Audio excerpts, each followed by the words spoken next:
And our next talk will be from Paul Unbehagen from Avaya. He'll be talking about integrating Open vSwitch with 802.1AQ SPB. Good morning. Excuse me. So I'm going to discuss a few things here to the integration of an existing protocol and how we've extended that protocol using Open vSwitch. So given the diverse nature of the audience and the disparity of the backgrounds, I also have the joy of trying to explain a historical perspective of this from deployments that we've seen to also where we're trying to go in the future, where providing more flexibility in these environments. Just a question, how many people in here have heard of SPB? Nice. Okay, better than I thought. All right. How many people actually think they understand how it works? You. All right. So the recognized faces in the audience, I thought wouldn't recognize it. All right. So over the last few years, there's obviously been a lot of discussion about underlay and overlay and different routing protocols and layer 2 protocols, and lots of opinions and views about how spanning tree sucks. And I don't think anybody in here is ever going to debate that, right? At least not on a solid stand. But there's been an evolution inside IEEE for quite some time. It's been a long time since VLANs were created in 1996, and there's been a lot of innovations in that. So we've seen those deployed in metros and data centers, in hospitals and school systems all over the world. And some that I've personally been involved in, for example, were the Olympics, where we deployed SPB end-to-end from every venue to every data center, and there are multiple data centers across that environment, all acting as one virtual data center. So a VM could move from rack 1 in data center 1 to rack 33 in data center 4, and all it thought it was doing was going in to the top of rack and back down. It had no idea it actually spanned a geographical distance. That's all enabled because we reinvented a new way of doing layer 2 in the IEEE. And if I didn't mention this, I happen to be one of the co-authors of SPB. And as we were going through the definition of the protocol, that's obviously one of the things we're trying to do, is try and just evolve all the thinking around where spanning tree. In fact, we didn't recreate spanning tree in a way. It's a complete divorce from anything you know about spanning tree. So if you're not familiar with SPB, please don't think there's anything to do with a root bridge or anything like that. It's a true link state protocol that understands the entire topology. And because of that, it gives us full use of the entire topology to go anywhere we want, and also to create LAN extensions in new ways that we want to do. So the world of configuring hop-by-hop VLANs are gone, and they have been gone for a long time. Now, a few things we discovered at the Olympics and the Super Bowl and stock exchanges and hospitals out there in the world is that whether we're talking about machine-to-machine language, whether it's a vSwitch to vSwitch or vSwitch to a device on the end of the network, is that this Internet of Things world is a real pain in the derriere, right? Because you've got now more devices on the network than human beings trying to talk to each other. And there's a real problem with security and also in automation of that edge, because we don't want to have human beings configuring every single access port anymore, because it just doesn't scale. Now, in that sense, both edges have become completely dynamic. And because they become completely dynamic, meaning that anything can be moving anywhere at any moment, and we obviously know that in this room from virtual machines, but if you think about your wireless LAN, it's almost the same definition from a computer science perspective. Right? You're going to pick up that device, it's going to keep its IP and its MAC, and it's going to be moving around on a LAN that extends down at the campus edge. And oftentimes that device is trying to talk to a server back in the data center, which is also mobile, and must keep its IP and its MAC address the same on a common LAN. And sometimes those devices have to be secured between each other. That is, communication between them has to be locked down and hidden. Good examples of that is if you're in a store and you're processing a credit card, you probably want to make sure that that traffic's being processed back in the data center over a secure path. All right, so one of the things we discovered in this thing is that we also want to make sure we're able to detect where these things are and have the end devices communicate to the network the service they need. And so that's essentially what we discovered the use for what we call auto attach. And we've actually made a submission into OVS recently about this within the last month or so. And basically the general idea is described here in this diagram, where you have an SPB environment, where you have these things on the edges we call BEBs. And all a BEB is a backbone edge bridge. Really, that just means the edge switch. Okay? Of course, we have to create acronyms to define new things because we're engineers and we like to invent new acronyms to describe the same thing we've had for years. But essentially, it's a good way of describing the functionality that that switch has when it's running in SPB mode. Now, this switch could also be running in native VLAN mode for other VIDs. It could be running OSPF. I really don't care. But the point is that a particular protocol of SPB running in that environment, there's a client off to the right. And that client could use LLDP. an extension of very simple TLVs. And there's actually links to the drafts we submitted to the IETF to describe what those TLV structures are. And we have links to a GitHub in the end too that explain that. Now, what we basically want to do is in every environment out there, because this is IEEE and Ethernet goes back to 1972, it's one of the longest living technologies that we've all been using, and its life is going to continue on for many, many years as we look. It's a very interesting thing. The IEEE had to define a way in which that the ISID could connect to the VLAN natively. Now, the one thing there that I touched on, I said a word, ISID. How many people here are actually familiar with the term ISID? Very small amount. Okay. ISID was actually defined in a standard called 802.1h, Provided Backbone Bridging. What that is the evolution of the VLAN. Where the VLAN was only 4,000 in capability, the ISID is 24 bits, has 16 million possibilities, and it can extend the functionality of a LAN from any point to any other point. And I'll get into a description of how that's actually used in a real-world example. So this is actually deployed around the world. We see it in stock exchanges, like I said, in data centers, in schools, in hospitals, all over the place, and carriers are using it for metro services. So this ISID is really what a VLAN should have been. A VLAN should have been a VPN ID, but what it was a subtopology and a physical topology. The ISID now actually takes it and makes a true VPN. We define I want a VPN endpoint here and a VPN endpoint there, and now I have a service. Oh, I want another endpoint in that VPN service? Define the ISID on another point, and now you have 3 points. A year from now, you want to add a 4th point, go to that endpoint, add that ISID there, and it automatically configures it. This is defined in PBB. What SPB did was, we need a better way of controlling this than spanning tree. So SPB says, I want to know where those ISIDs are. I'm going to populate that in ISIS, and I'm going to learn across the topology, right? So where SPB also added a functionality to that is scalability. And the idea of where spanning tree is a very small LAN environment, we're seeing deployments of SPB up to 100,000 ports and more. And that case, though, is that it's also interesting is that because of the way the encapsulation that is used behind PBB, it actually deals with MAC address explosion rather nicely because it was designed for the idea for a colossal carrier to small mom and pop shop, and that the MAC address spaces are kept orthogonal from the client space to the backbone space. The backbone space never actually learns any of the client MACs. So you can have tens of millions of client devices off the edge of a SPB environment, and the middle boxes in the network never know any of those MACs. Their scalability is kept completely isolated. That also creates a really nice security enhancement because if they try to do a ping, traceroute, or anything like that, completely invisible. The entire network looks like one hop. Everything is one hop from each other from the client perspective. The other thing is I talked about here was the ease of provisioning, but service virtualization is really what's behind that ISID. It's a true service concept. At the end of the day, if anybody's running a network, you're now a service provider because you're providing services to anybody who needs access to the network and other end devices. Now, built into the fact that we're using a link state protocol is loop suppression. So we don't worry about the loops. We don't worry about a spanning tree protocol anymore. We have complete view of the topology. We load balance across the topology, and we see everything at one point. So that gives us the ability to actually have a nice kaleidoscope effect view of the entire network from one endpoint to every other endpoint so that we can provide that nice service connectivity from the actual clients. So what that looks like in kind of a row fashion here. The top line shows what an actual PBB encapsulation looks like. So the orange header is actually what we call a BMAC header. This is what the Ethernet space in which the core of the SPB environment is forwarding on. And the BDA stands for backbone destination address. BSA stands for backbone source address. And the BVIT is simply the VLAN which we're operating SPB on because this network could be running other protocols and other VLANs, and these are the ones we're isolating for. And then there's that ISID. That's that 16 million identifier I was referring to as the new LAN capability. Now, applying that to the actual topology scene here, I'm just going to unpack this cloud a little bit here more to kind of describe a background and get everyone on the same page. We define a ISID on the far left and the far right, the two blue switches. And there's two examples there in the bottom where I have ISID 200 and ISID 110, red and yellow respectively. I just have to define that ISID on either end, and ISIS shares it, and immediately those two LAN points are on each endpoint. And it's stretched across the fabric. Notice I didn't have to touch the red boxes. Those are called BCBs, backbone core bridges. They automatically know because ISIS told them the path. That configuration typically happens in the millisecond count range.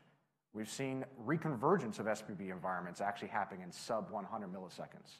Right? Very, very fast convergence because we have a single protocol seeing everything, right? And it's able to do a really nice job of seeing its access. Now, one thing I want to point out is notice the VLAN attachments. they're localized to the local link. So while it's VLAN 200 and out 200 on matching that to the ISID on the red, on the yellow, it comes in VLAN 150 to ISID 110 and goes out VLAN 120. That's still one bridge domain across end to end because the VLAN is only locally significant to the link itself it's attached. You can reuse the same vids over and over again. In fact, I could have reused VLAN 200 on the right to go back to ISID because in certain access points of the network, we can reuse 4,000 VLANs per port per ISID. Real nice flexibility in that sense. So the VLAN becomes more of like a modern version of a Delcy that allows us to do some pretty interesting things as far as signaling. And this is a very common task. You can imagine then that those gray boxes that say non-SPB capable switch could be OVS. It could also be a client device on the end of a campus who wants to connect to that on the other end. Or it could be two OVSs. Doesn't really matter. The point is that by signaling something there, we want to automate that attachment. Because today you would have to go into that gray box, configure a VLAN on the uplink port, configure the VLAN on the BEB to the ISID mapping, and then let ISIs do the rest. And you have to do the same on the other side. Where AA comes into play, and which we're talking about in the first slide, is that we use LLDP to signal that, hey, I had this VLAN, and I want it attached to this particular ISID. And it automatically signals up to the BEB. The BEB makes that registration and signals out to the network. Nice and simple and easy. The OVS was really nice because it made it very easy to prototype this. Very, very easy to prototype this. And it was rather nice to see how we actually did a demonstration at VMworld where now that we unpack the cloud, let's pack it back up and let's look at this from the OVS perspective. We have two servers running functionally in the purple and the orange, both for disclosure, they're in the Novas, running an ESX capability. We had OVS running with this extension that we submitted into the OVS mainline. And basically, all we hit this VCC is as we grab that VM, as shown in this function over here, it's going to go through the vSwitch, and now, of course, there's a logical LAN that stretches across, and vMotion across to the other Lenovo server. The FA announcement that came out, which is just an LLDP announcement, immediately went up and reconfigured the SPB cloud, saying this VM is no longer on the purple server, it's now on the orange. And immediately the service was there. No human being was involved at the switch level, the network level. It just simply happened by the movement, the sudden appearance over on the right. And the disappearance of it on the left caused the service to disappear from that switch that it was connected to. So you can imagine this in a real world environment, top of rack, I move it to a different top of rack, suddenly the service exists there. Loss of it over on the old one means I just automatically time out and remove the service on the old top of rack. Now in the demo we had a VLC client because we wanted to see the video, make sure that the proof in the pudding kind of concept that it actually was moved and it's still streaming and serving content. And there was a very minimum lag, basically the length of time in which the vMotion happened, and then proof of it going. Now in this model, it was a very localized. We used a kettle command to do the configuration, a very simple kettle command that just basically said VLAN 1, ISID 1, done. All right. What the extension of where we go with this is where we're kind of looking at in the future is how do we interoperate the LLDP state machines between the SDN controller and the local switch. Now, the local switches in OVS obviously run local protocols like spanning tree themselves. There's some interesting backgrounds too, which I can talk about a little later about why you don't want to always think about extending the SPB into the vSwitch itself and you want to have a signaling, but I'll pack that away for a second. Now, in this model where the SDN controller is sitting there, we still want to make sure that we allow all the additional LLDP discovery that the SDN controller would normally do of the local switch next to the open vSwitch. So that's shown in the green there, and you notice that in port 4 going out there at the bottom, that, oops, wrong button, that this flow still goes out to that port and LLDP is signaling back and forth. The AA functionality that's all attached is localized here at the vSwitch itself and comes down through the OVSDB configuration path. So that's kind of the path we're trying to work towards now as we look at this, is saying, okay, how we can allow both models to interoperate at the same time. When we look at this, and the reason why you kind of want to look at LLDP separately is a scale functionality. Obviously, a localized use of LLDP is going to allow it to scale far better than trying to manage a large environment of LLDP going back to a centralized control and come down. But that doesn't mean that there's not use for either use case. And because of that, we want to provide that nice separation. Now, each of these use cases, we want to make sure it continues to work, whether it's OpenFlow coming down behind, that goes through the one switch, the one I already talked about there, as well as regular Ethernet discovery via SNMP. All this configuration is very nice and easy. It allows a nice conceptual model on that. Now, there's other questions we saw on the mailing list about, okay, putting PBB to the vSwitch. You can definitely put PBB in the open vSwitch. That kind of model, it requires more of a spanning tree-like approach to do that. If you put SPB in the vSwitch, now we're going to deal with another issue of scale. And I'll make an analogy of, you wouldn't put OSPF on your laptop, would you? To run in a live environment. Look, obviously there's issues with scale of the link state in that approach. So that's the same reason why we don't normally see in a large-scale environment putting SPB natively inside the vSwitch for a large-scale deployment. By having the vSwitch signal that it needs services makes a far more flexible and scalable environment. The other issue is that to start the ISID natively and an encapsulation of PBB on the OVS won't work either, because even if there's SPB at the top of rack, because now you have an issue of announcing the BMAC source outside of the SPB link state environment. And the only way you'd be able to do that is essentially you'd have to start announcing every single client MAC that exists off you into ISIs, and that of course doesn't scale either. Right? Any protocol that starts announcing MAC addresses like that should not move forward. It has some obviously problems in scale. So as you go through all the permutations of the possible, and this is the ones we've gone through so far, and if anyone has another idea, I'm more than open ears to hear about it, this becomes a very nice, viable way of doing that. Now, once you configure the ISID on this vSwitch, though, the idea of what the cloud looks like is very interesting, because now this cloud doesn't really stop here. It's actually extended right here to the network adapter, because once vSwitch is signaling the ISID reach is actually right there. Where the encapsulation and where ISIS is done is irrelevant in that concept.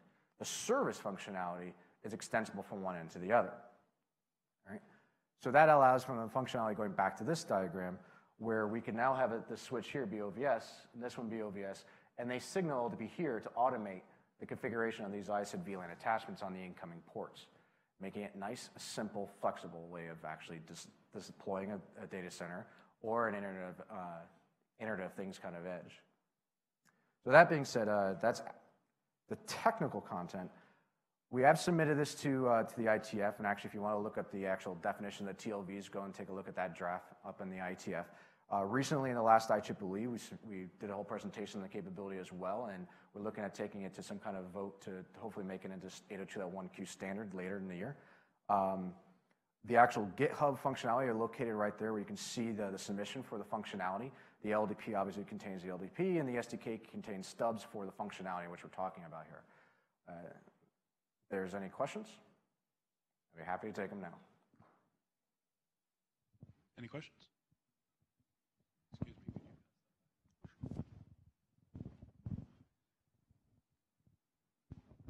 Hi, Padmanabhan from Cisco Systems. Today how are this ISIS also exchanging the end host MAC addresses?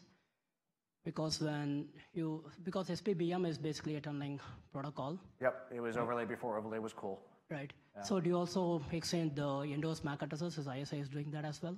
No, ISIS does not share client MAC addresses. So what ISIS does in the background, kind of move back here real quick.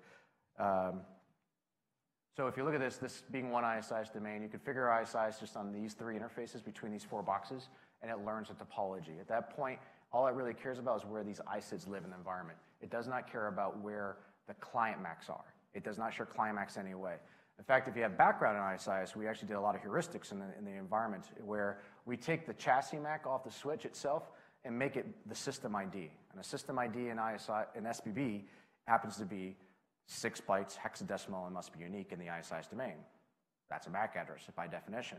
So we reuse a chassis MAC as the system ID for the graph as well as for forwarding. So that same address is actually what's populated up in the BSA and BDA for forwarding functionality. Right? So the only MACs you actually see inside this domain are the system IDs of the nodes participating in ISIS. So the OpenFlow controller takes care of exchanging the addresses, because otherwise, how will it know where to forward the packet? Does it rely on regular forwarding? Yep, so what happens there is, so from what the controller would do in this model is configure these end bridges over on the far ends and tell them, hey, you happen to have a VM that needs to belong to ISID 200, for example, using the same diagram. Because it configures that here, that LLDP, the message goes up to the switch saying, you know, I'm going to be sending you information on VLAN 200. Please attach it to ISID 200. And he'll automatically configure that there, and ISIS will learn the topology and create the LAN there automatically in the background, all via the simple configuration of creating a VM down there off the vSwitch. What happens to topology as far as where it knows where these MACs are? What happens in SPB is it emulates a single bridge. Each ISID is essentially a virtual switch, wherever it happens to be in the network. And this could be actually two ends of a country as far as I'm concerned, right? As well as inside the same data center. The stretch of it's really not limited. Because of that now, you have the ability to, on the port itself that's learning the clients. I'm trying to stop myself from going into an in-depth PBB tutorial here, but essentially the summary of it is that the edge switches remember where the clients are off the remote BEBs. So for example, real quick, if you have a client over here that's going to do regular ARP and it goes across this port right here, this guy's going to remember that that guy exists off this switch. And he remembers where it is on a remote end so that another ARP coming from the other direction or a multicast frame coming in goes directly as a unicast instead of as a multicast. Okay, thank you. Yep. Right there. Yep. I guess you're up. Had one question on the LLDP and how you're differentiating this LLDP versus the LLDP that OpenFlow uses for discovery. You mentioned it, but I didn't. Okay, so going back to this one, when we first prototyped the functionality, what you'll see submitted up there is a localized version of LLDP running right here. So we forked off an LLDP, and you'll see the fork if you go to the GitHub there. That allowed us a basis, and then we added these two TLVs, which are defined in the draft I pointed you to, right? And the TLVs are very, very simple, and simply say is, here's a SHA to make sure that you can authenticate to two end devices because you don't want to configure services where they're not supposed to be. And then additionally, it says, okay, here's the VLAN, here's the ISID I want you to map to. So a capability exchange and then a service exchange is essentially the two TLVs we care about. That was what was added to the LDP that we put locally here on the vSwitch. Now, additionally, already there's an LDP signal that comes back where the controller is trying to learn what's connected to the vSwitch, right? And that's going out to the native switches. So the fact is that these ports here are not participating in that discovery. Now, we can, because these are actually native switches possibly as well, take the higher level message that's already in LDP, those 20 to 30 other TLVs that are already existing, and share that same information back up so that the controller can know where the servers are, which BEB servers are there. But in particular, what we're trying to say is that there's an intelligence about the LDP here versus the LDP here, right? About which TLVs to send. It's not just simply a blanket, this is who I am, as a pure exchange, which normal LDP would normally do. Right? Is that a little clearer?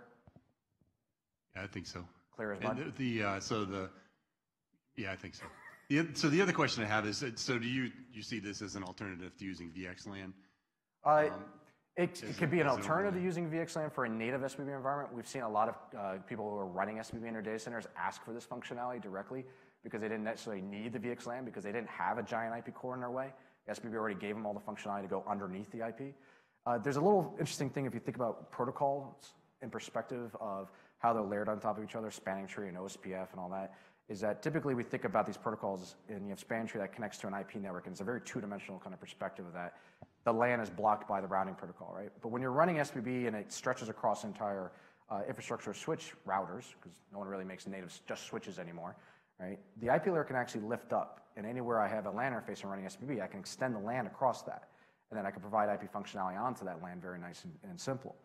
So if I have the ability to lift up the IP layer, that means my underlay becomes far more flexible, and I don't have to deal with putting simple Ethernet and complex IP over simple Ethernet. I can simply just run it across. Because the PBB header is also a 24-bit, though, the same as the VNID and the Genev ID as well, these things actually can interoperate very nicely because the bit space is one for one. So you could actually have the same VPN endpoint. So if someone's trying to do a VXLAN gateway, it's a really nice way to connect two worlds together as well, right? So it's not a one or nothing. Then, having worked in protocols for many years, as well as we know that one protocol doesn't solve everyone's problems. Having the flexibility of choice is really what's at the point at the end of the day.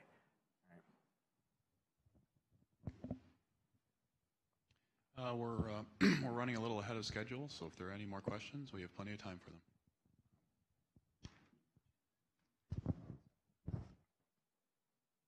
Gayatri from VMware. The question is on the same question as he asked. So how do you compare this to Trill? Like, why would a customer use SPB versus Trill? Why would someone use SPB over Trill? Okay, now you're trying to take me back 3 years to the debates of that, where I had to get up on panels and talk about that. So there's a long history about the debate between SPB and Trill. I can tell you there are hundreds of deployments of SPB in data centers and campuses and out there. It is the IEEE protocol for replacing spanning tree, right?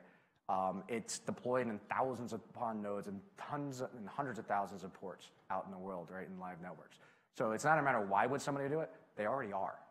It is all the work we're doing in the future. We're already working on traffic engineering for SPB for data center uses so that you can do fiber channel of Ethernet, right, across an environment, reserve amount of bandwidth across the network so that it looks like one hop to a CNA perspective. There's other applications you can see traffic engineering when we talk about embedding it in your plane, in your train, in your car, where the TSN group's working on it as well. So it's really not a question about why would one use it or not anymore. They already are. Right? And the fact that it's already deployed in data centers world, we've seen the ask for this functionality over and over again, whether it's in the data center where OVS is or at the edge of a campus where cameras and sensors are being plugged in and they want to secure that. There's a lot of use cases I could go and take the whole day and try to describe that functionality out there. All right? There was another question I think in the back somewhere.